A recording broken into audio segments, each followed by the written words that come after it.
Okay guys, I'm cleaning up the aluminum pommel on this Queen fixed blade, and here's one of my little techniques here. I got some Flits paste, or you can use rubbing compound or whatever you choose to use. And you kind of rub it in there, and then come over here and really get in it on the dry spot.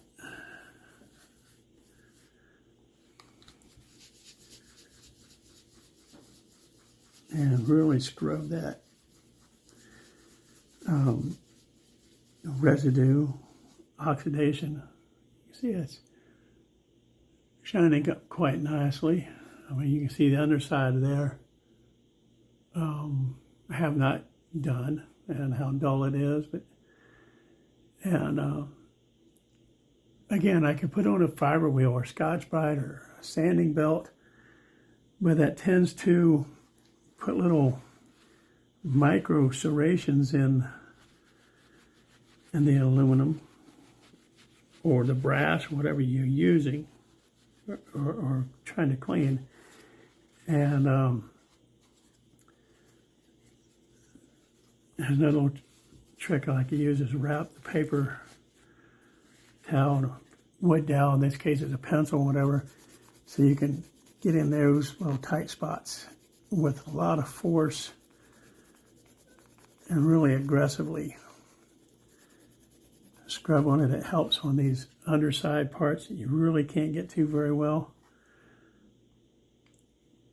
Throw a little dab of Flits on there. You don't need a whole lot. Just enough to work as a polishing compound.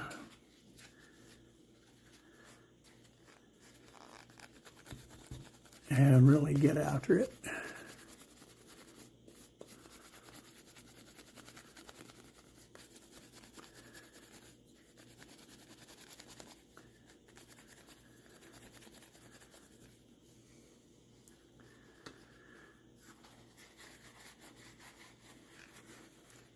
Just a little tip on how I like to clean up and shine up the aluminum, the brass, without using something heavily abrasive like sandpaper or even Scotch-Brite. And I'll gently go over something with Scotch-Brite in the very, very beginning sometimes. If it's super heavily oxidized and tarnished. But and we'll hit this tip.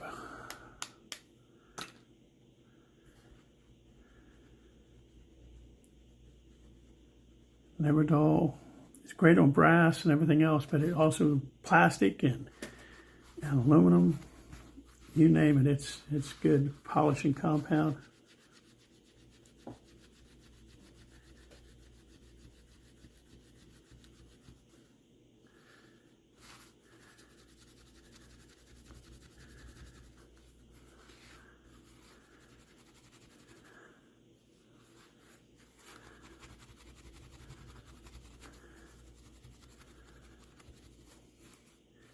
I don't know if I mentioned it before, but in my opinion,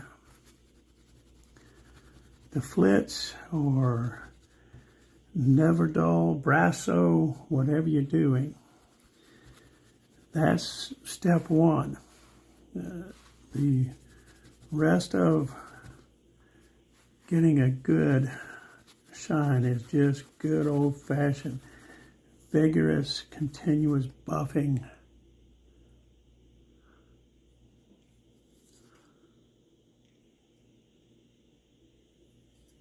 And that will give you a much better finished product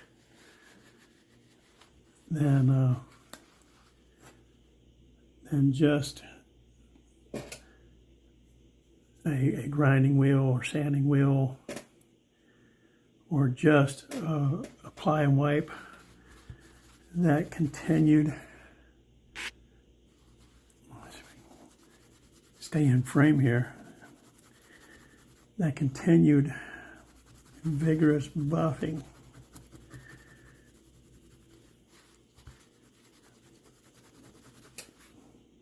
is what it's all about.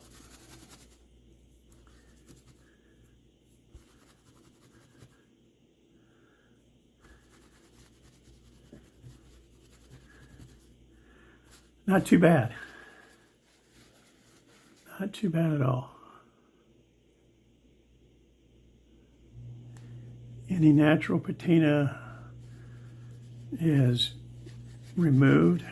Any little scratches or pits that add to sharing the age and the history of the knife are still there.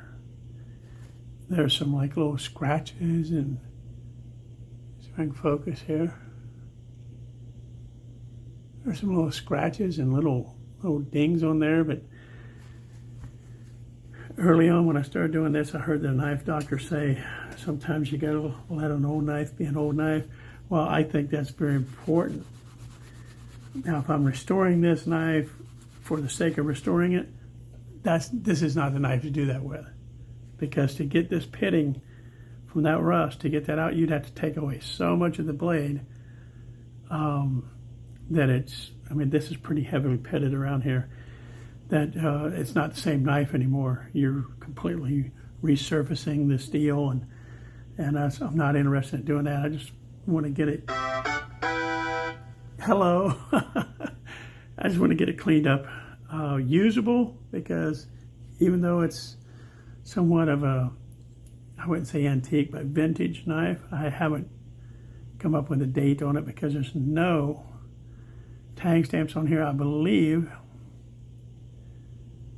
at one point there was probably etching on the blade, but that is long since been wore off, sanded off, rusted off, whatever. But big difference between that aluminum and that aluminum that has not been touched yet. And again, it's just a little bit of polishing compound and a whole lot of rubbing and polishing. But there we go, guys. The aluminum pommel version of the, or portion of the Queen knife cleanup. We'll soap and water these scales down and get them cleaned up. Till I see you all again. Have a beautiful day.